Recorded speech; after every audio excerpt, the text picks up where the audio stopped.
Good morning all of you. तो कैसे हैं आप सब? उम्मीद है सब अच्छे होंगे। और आज के इस वीडियो में हम करेंगे बिहार बजट, जो कि हमारे आगामी 70वीं बीपीएससी के लिए काफ़ी ज़्यादा इम्पोर्टेंट है और यहाँ से क्वेश्चन आने ज़रूर हैं।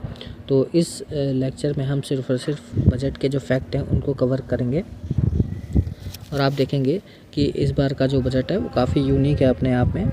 ठीक है, तो बिना समय गवाए हम स्टार्ट करते हैं। और हाँ, आप चैनल पे नए हैं तो प्लीज़ चैनल को लाइक एंड सब्सक्राइब करें। ठीक है, तो स्टार्ट करते हैं हम आज का हमारा सेशन। जो ये बजट है वो 2024-25 का बजट है, जिसका टोटल आकार है, मतलब कुल जो वैल्यू है बजट की वो कितनी है, 2,78,000।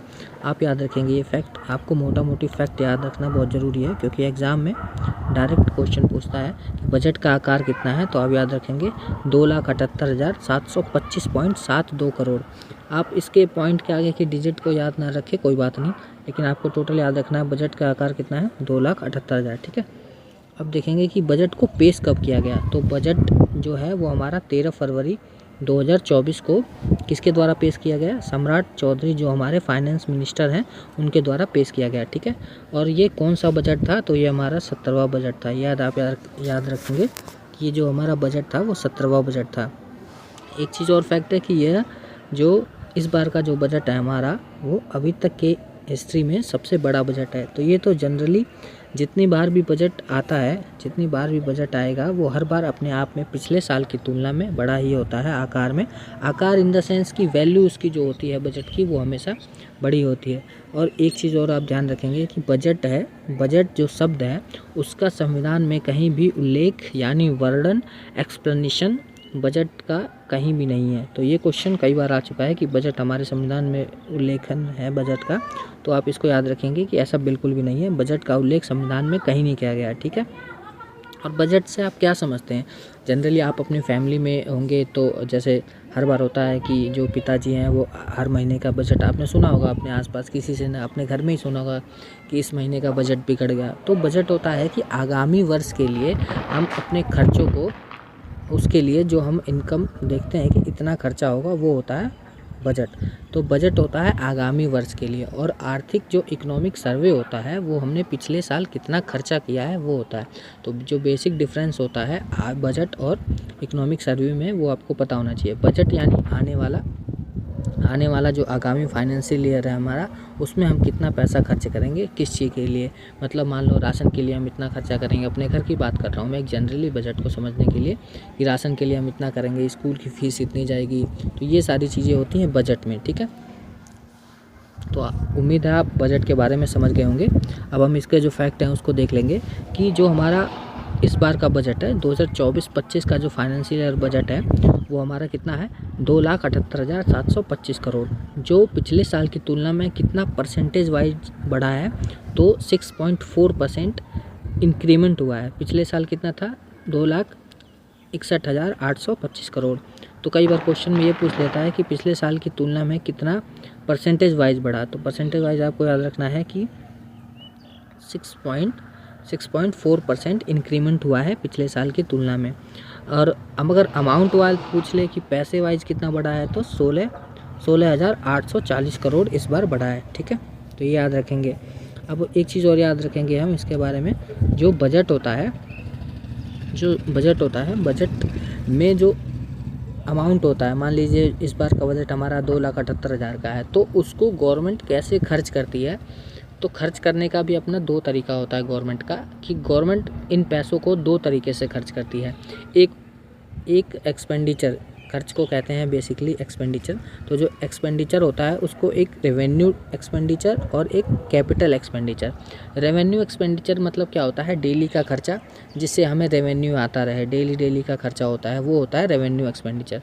कैपिटल का खर्च वो होता है जिसमें हम एक पूंजी लगा देते हैं। पूंजी मतलब हमने कुछ पैसा उठाया, किसी बिजनेस में डाल दिया, अब वो बिजनेस जब चलेगा कुछ सालों बाद उसका रिटर्न आता है, उसको कहते हैं हम कैपिटल एक्सपेंडिचर। ठीक है, जैसे आपने कोई रोड बनवा दिया तो रोड से तुरंत हमें इनकम नहीं आएगी, रोड की इनकम है वो आने वाले टाइम में आएगी। कोई आपने हॉस्पिटल बना दिया, स्कूल बना दिया, इंफ्रास्ट्रक्चर कोई डेवलप कर दिया, तो ये जो सारी है, कोई R&D रिसर्च एंड डेवलपमेंट की कोई लैब आपने ओपन करी, तो ये जो चीज़ें हैं ये होती हैं कैपिटल एक्सपेंडिचर के अंतर्गत आती हैं। तो आप ध्यान रखेंगे कैपिटल एक्सपेंडिचर हमेशा ही कम होता है। और इसके पीछे कारण क्या है मैं आपको बताता हूँ।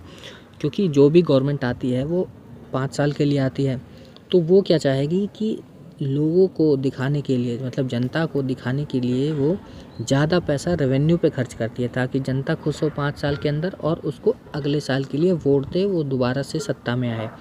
तो एक्सपेंडिचर जो होता है वो हमेशा ही रेवेन्यू एक्सपेंडिचर ज़्यादा होता है। ये अपने माइंड में रखेंगे कि रेवेन्यू एक्सपेंडिचर हमेशा ज़्यादा होगा और कैपिटल पूंजी जो होगा वो कम होगा। और पूंजी इसलिए कम होगा क्योंकि जो सरकार होती है, जो शासन में इस टाइम सत्ता में होगी, वो सोचेगी कि अगर हमने पूंजी में ज़्यादा हमने इन्वेस्टमेंट कर दी तो आने वाले टाइम में जो भी उसकी इनकम आएगी वो आने वाली दूसरी सरकार को आएगी। तो ये सोच के वो लोग कैपिटल में कम इन्वेस्टमेंट करते हैं, जो कि हमारी इकोनॉमिक अर्थव्यवस्था के लिए अच्छी नहीं मानी जाती।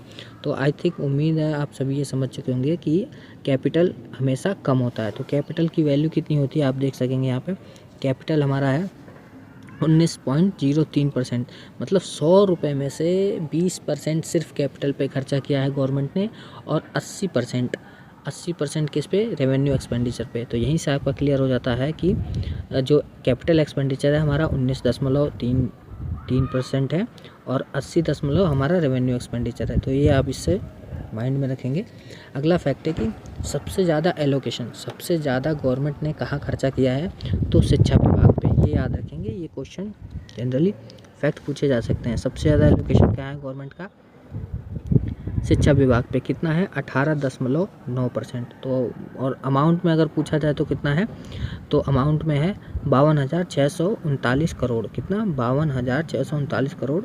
और ये अमाउंट में जनरली क्वेश्चन में नहीं आएगा, लेकिन आप इसको याद रखेंगे 3.44% इसमें बढ़ोतरी हुई है। जो सेकंड सबसे ज़्यादा जो इन्वेस्टमेंट करी है गवर्नमेंट ने वो हेल्थ डिपार्टमेंट में 5.6%। तो आप याद रखेंगे, ठीक है, आप इसको बेसिकली याद रखेंगे कि कितना कितना किया है गवर्नमेंट ने। सबसे ज़्यादा एजुकेशन पे, देन हेल्थ डिपार्टमेंट में, और थर्ड एक्सपेंडिचर ग्रामीण विकास में। तो आप याद रखेंगे सबसे ज़्यादा 18% किया है गवर्नमेंट ने एजुकेशन पे और 5% करा है हेल्थ डिपार्टमेंट पे और 5.3% करा, 13% करा है ग्रामीण विकास पे। तो ये आप याद रखेंगे सबसे ज़्यादा एक्सपेंडिचर, ठीक है। अब हम करेंगे कि गवर्नमेंट के पास जो पैसा आता है वो सबसे ज़्यादा कहाँ से आता है गवर्नमेंट के पास पैसे। तो अब ये हमने पढ़ा था कि एक्सपेंडिचर मतलब खर्चा कहाँ से किया गवर्नमेंट ने और किस किस विभाग पे सबसे ज़्यादा खर्चा किया। अब हम करेंगे टोटल रिसिप्ट। जो गवर्नमेंट के पास पैसा, भाई गवर्नमेंट के पास मशीन तो है, लेकिन इसका मतलब ये नहीं है उनके पास भी तो पैसा कहीं से आता है। अब वो पैसा कहाँ से आता है उसके बारे में हम बात करेंगे। जैसे गवर्नमेंट के पास आया 2,78,925.72 करोड़, ये हमारा टोटल टोटल अमाउंट उनको इतना मिला, ठीक है। तो इसमें से जो टैक्स रेवेन्यू यानी राजस्व प्राप्तियां हैं उसमें हमें कितना मिला है, जो हमारा रेवेन्यू रिसिप्ट है वो कितना है, वो है हमारा 2,26,798 करोड़। अब याद रखें, तो अब देखेंगे हम टोटल रिसिप्ट। तो गवर्नमेंट को जो पैसे मिलते हैं वो जो हमारा शासन है उसको जो पैसे कहाँ से मिलते हैं उसके बारे में हम बात करेंगे। अब तो टोटल रिसिप्ट कितना था, तो 2,78,925 करोड़। आपने देखा कि जो गवर्नमेंट का बजट था, बजट का जो आकार था वो लगभग इससे 200-250 करोड़ कम ही था। तो इसका हम सीधा मतलब ये निकाल सकते हैं कि गवर्नमेंट जो हमारी है वो फ़ायदे में है, वो डेफिसिट में नहीं है। डेफिसिट यानी घाटे में नहीं है। गवर्नमेंट का जो बजट है वो काफ़ी अच्छा चल रहा है अपना, ठीक है। तो ये याद रखेंगे कि टोटल रिसिप्ट कितना था, तो 2,78,925 करोड़ रुपए रिसिप्ट, मतलब गवर्नमेंट को पैसे मिले हैं, ठीक है। अब इसमें भी ये जो पैसे मिले हैं वो दो तरफ से मिले हैं, यानी एक जो है वो राजस्व प्राप्तियाँ हैं, दूसरी हैं पूंजीगत प्राप्तियाँ। तो पूंजीगत प्राप्तियाँ हमेशा ज़्यादा होगी राजस्व प्राप्तियों के मुकाबले में, क्योंकि जो गवर्नमेंट है वो सबसे ज़्यादा राजस्व प्राप्तियों में ही एक्सपेंडिचर करती है, सबसे ज़्यादा राजस्व प्राप्ति में ही खर्च करती है, इसीलिए हमेशा राजस्व प्राप्तियाँ ज़्यादा होंगी। और ये कितनी है, तो ये है ये है 22,67,098.40 करोड़, ठीक है। और ये कितना है, ये है 5,21,027 करोड़, ठीक है। तो ये आप याद रखेंगे, ये दो अमाउंट है दोनों, ठीक है। अगला है कि राज्य को केंद्र सरकार से केंद्रीय करों में हिस्सों के रूप में कितना मिला, ये जरूर याद रखेंगे फैक्ट कि जो हमारी बिहार गवर्नमेंट है उसको जो सेंट्रल गवर्नमेंट का जो टैक्स में जो हिस्सा है वो कितना है, तो वो है 11,311.92 करोड़। तो आप याद रखेंगे 11,030, ठीक है, 11,311 ऐसे याद रखेंगे, ठीक है। सॉरी, इसको ऐसे याद रखेंगे 1,13,011, ठीक है, 11, इसको याद रखेंगे आप। अगला है अब किस किस विभाग में कितनी कितनी राशियाँ गई हैं। तो सबसे ज़्यादा ऊर्जा विभाग, अभी आपने ऊपर पढ़ा था कि एजुकेशन डिपार्टमेंट में सबसे ज़्यादा, फिर हेल्थ डिपार्टमेंट में, फिर ग्रामीण विकास में। तो 3 तो आप ये शुरू के याद रखेंगे। अब जो खर्च है वो सबसे ज़्यादा ऊर्जा विभाग 4.10, और नगर एवं विकास आवास विभाग है जो, उसमें 4.5%। इसका अमाउंट जो है कितने करोड़ में, ये एग्जैक्ट आपको याद रखने की जरूरत नहीं है। कृषि विभाग में 3600, याद रखेंगे, कृषि विभाग में 3600, 1.29% है। साइंस एंड टेक्नोलॉजी में 1072, मतलब 1072, ठीक है। अगला है कि पर्यावरण जलवायु परिवर्तन में 853, पर्यावरण जलवायु परिवर्तन में 853, अल्पसंख्यक कल्याण मंत्रालय में 648.66। तो ये सभी जो अमाउंट है ये सभी करोड़ में है, इसको आप याद रखेंगे, ठीक है। यह है कि जो वित्तीय वर्ष 24-25 में 50 देविका दीदी की रसोई खोलने का लक्ष्य किया गया। तो आपको याद होगा कि जो ये दीदी की रसोई है, जीविका दीदी की रसोई, ये पहले 900 थी, अब ये 50 और बढ़ा दी गई है, ठीक है। तो ये की टोटल हो जाएगी, सॉरी 951 थी, अभी 949 खोली थी, अब ये 50 और बढ़ा दी गई है, तो टोटल 1000 हो जाएंगी, ठीक है। तो 50 और खोलने का लक्ष्य रखा गया है। अब ये योजना के बारे में पढ़ेंगे जो कि बजट में गिवन थी, स्वच्छांगिनी योजना। इसमें क्या है कि महिला सशक्तिकरण के अंतर्गत नगर निगम पटना में स्लम में रह रही महिलाओं के उद्यमिता को बढ़ावा हेतु इस परियोजना का शुभारंभ किया गया है। तो ये याद रखेंगे कि इस जो स्कीम है, ये स्वच्छांगिनी परियोजना, यह किसके लिए है कि तो महिलाओं के सशक्तिकरण के लिए, जो कि स्लम में रह रही है, उनको नए उद्योग प्रोवाइड करने के लिए, ठीक है। अब देखेंगे हम जो हमारा राजस्व बचत कितना है, तो 1121.42, और राजस्व कोषीय घाटा कितना है, तो 29,095। याद रखेंगे जो बचत है हमारा वो 1121 है, और जो घाटा है राजकोषीय घाटा वो कितना है, 29,95। ऐसे आप इसको याद रखेंगे, ईजिली याद रहेगा आपको। अगला है बिहार सरकार ने 7 निश्चय 2 के तहत आवंटित राशि कितनी करी है। ये डायरेक्ट क्वेश्चन आ जाता है कि बिहार गवर्नमेंट ने 7 निश्चय 2 जो उनका इनिशिएटिव था, जो एक पहल थी गवर्नमेंट की, उसमें कितनी राशि दी है, तो 5040 करोड़ आप याद रखेंगे, 50-40 ऐसे याद रखेंगे, आपको याद रहेगा। अगला है कि बिहार स्टूडेंट क्रेडिट कार्ड योजना के तहत कितने 100 करोड़ अमाउंट दिया गया है, तो याद रखेंगे 700 करोड़, ठीक है। तो बिहार स्टूडेंट क्रेडिट कार्ड योजना के तहत 700 करोड़ अमाउंट दिया गया है। अगला है कि मुख्यमंत्री निश्चय स्वयं सहायता भत्ता को 200 करोड़, तो मुख्यमंत्री निश्चय स्वयं सहायता के लिए 200 करोड़, कुशल युवा कार्यक्रम के लिए 363 करोड़। तो जो कुशल युवा हैं उनके लिए कितना चाहिए, 363 रुपये चाहिए, आप ऐसे याद रखेंगे, ठीक है। हर घर नल का जल जो पहुंचाने के लिए कितने रुपए, तो 1295 करोड़।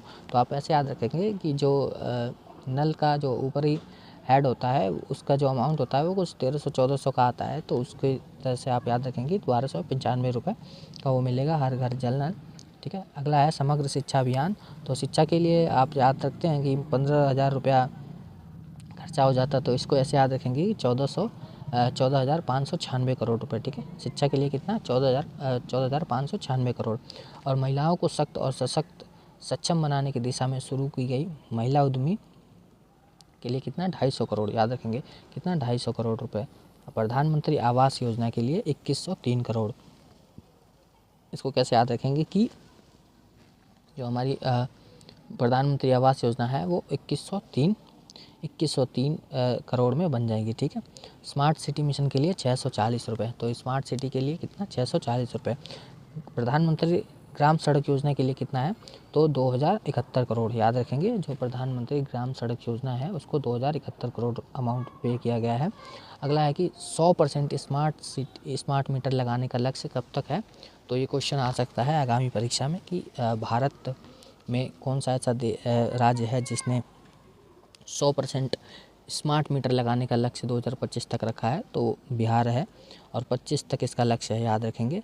और मेडल लाओ नौकरी पाओ योजना के तहत कितने खिलाड़ियों को नियुक्ति पत्र अपॉइंटमेंट लेटर दिया गया, तो 71 खिलाड़ी। आप याद रखोगे कितनी महिलाओं को कितने नौकरी दिया गया कितने खिलाड़ियों को, तो 71 खिलाड़ियों को मेडल लाओ नौकरी पाओ के तहत नियुक्ति पत्र दिया गया। तो आज के इस लेक्चर में इतना ही। आप इसको 2 से 3 बार सुन लेंगे, सारे फैक्ट आपको याद रहेंगे और ज़्यादा बड़ी वीडियो भी नहीं है, ठीक है। तो चैनल को हमारे लाइक करें, शेयर करें और सब्सक्राइब करें। Thank you so much.